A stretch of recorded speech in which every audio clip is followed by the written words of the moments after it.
But first, I'm sure you've noticed how careful our Foreign Minister is not to be clearly on Israel's side in its war against Hamas terrorists. Now, sure, overnight in Jerusalem, Penny Wong met with some of the families of the 240 innocent Israelis taken hostage by Hamas, and she rightly called for their immediate, unconditional release. But she also insisted on what she called, quote, a sustained ceasefire, which would inevitably mean leaving Hamas wounded but not beaten in charge of Gaza to regroup once more and wreak havoc on the Middle East's only democracy. Now, we weren't half-hearted when we took on Islamic State a few years back, but somehow Israel is being told by Wong to be half-hearted in going after the Hamas terror state that wants them wiped off the map. Now, just as bad is Senator Wong's continued cop-out when it comes to Australia's position on South Africa's bid to have Israel found guilty of genocide by the International Court of Justice. Even though it's almost obscene to have Jews, the victims, let's never forget, of history's worst genocide, smeared in this way. Wong is weak not to take a clear position here, opposing South Africa's move. But weaker still is the Prime Minister, who barely seems across the issue at all. We're not participants in this. This is the actions of South Africa taking action at the ICJ. The Foreign Minister made clear Australia's position. That doesn't mean that we agree with some of the assumptions that are there in the South African case at all. Now, since when did Australia sit on the fence like this? And since when do we outsource our foreign policy to the zealots on Labor's left, with a Prime Minister who's just not across the big issues as he should be? Now, I might add, the very notion that Israel somehow deliberately exterminating the Arabs, because that's what genocide means in an international court of law, well, that's not just absurd, but clearly it's factually wrong. Arabs who live in Israel have all the same rights as Jewish Israelis. Indeed, 9 of them at last count even sit in the Israeli parliament. Now, if there's anyone pursuing genocide, it's Hamas, who are formally and officially pledged to the complete extermination of the Jewish homeland. Just as weak from the Prime Minister was his refusal to commit to listing Yemen's Houthis, the group that's been rocketing merchant ships in the Red Sea, on Australia's official list of terror organisations. I mean, seriously, he should have done this already, yet here he is again, Albanese, sitting on the fence.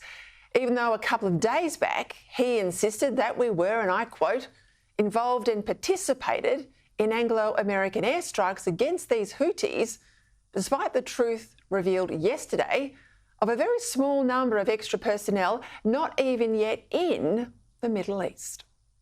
We're making an appropriate contribution, as Australia always does. We always play our role. We do have people there, and the release from the United States made that very clear. The joint release that we were involved and participated. The Americans are starting to impose costs on Tehran, but if we don't realise this is the bigger picture, then visits like the Foreign Minister's just look like irrelevant hand-waving. More and more, this government looks incapable of decisive action, constantly responding to events rather than trying to shape them. But it's not just that it looks increasingly spineless and impotent. Worse, it seems to have no moral compass. How can anyone be morally even-handed between the Liberal Democratic government of Israel and a terrorist group that revels in the slaughter of women, children and even babies? Yet the Green Left has so colonised the Labor Party that people like Senator Wong see this conflict through a cultural Marxist prism of oppressed Palestinians and the oppressor being Israelis, where the former are always at least half justified. Now, it's no wonder their headline announcement for her trip has been not further deployment of Australian military to the Middle East, but more aid for Palestine, including $6 million for a UN agency that the federal opposition says has indirectly funded Hamas in the past and run schools that preached anti-Semitism. We'll contributed an additional $21.5 million in humanitarian assistance to the Middle East, including in response to the humanitarian needs resulting from the Hamas-Israel conflict. And will involve $4 million to the Red Cross and Red Crescent, $6 million to UNRWA, the UN Relief and Works Agency. In fairness, though, it has to be said that it's not just the Albanese government that's got trouble working out whose side it's really on. The British Conservative Party is deeply split between those who think the UK government has a duty to take stronger action against illegal arrivals by boat and the bleeding hearts in the party who think that people from third world countries have the right to game the system. It really blew up last night. I'll get to that a little bit later in the show. Then, of course, there's our own politically correct human rights establishment that's only too quick to condemn cartoonists commenting on Indigenous dysfunction like Bill Leak, but is completely missing in action on Islamist hate preachers.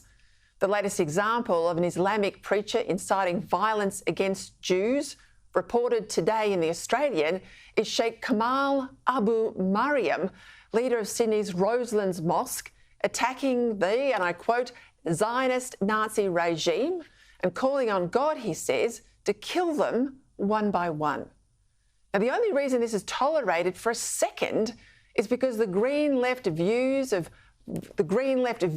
Muslim Palestinians as victims who can hardly do any wrong.